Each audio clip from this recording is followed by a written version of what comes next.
ترند أكيد صح. قالوا ترند أكيد صح. قالوا ترند أكيد صح. كتير من الآراء اللي احنا بنقولها ما فكرناش فيها أصلا، احنا بس سمعناها وقررناها. ازاي الإنسان يبني رأيه الحقيقي؟ أول خطوة إنك تسمع من أكتر من مصدر، لكن مش من المصدر اللي بيشبهك أو بيأكد رأيك، لكن كمان من المصادر المختلفة. ليه؟ لأن الحقيقة غالبا مش بتكون من زاوية واحدة. افصل بين المعلومة والرأي. في فرق كبير بين معلومة وبين تفسير وبين رأي.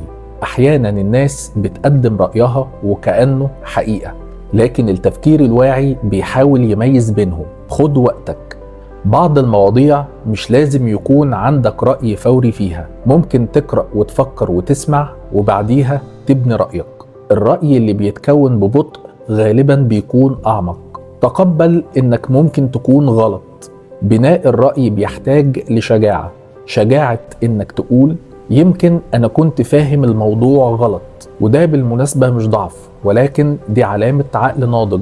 ما تخليش رأيك دايما يكون جزء من هويتك. الرأي ممكن يتغير، لكن الإنسان عمره ما بيتغير علشان رأي واحد.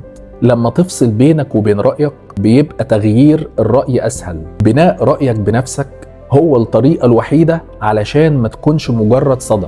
أسهل حاجة في العالم إنك تقرر رأي سمعته، لكن أصعب حاجة إنك تبني رأيك بنفسك.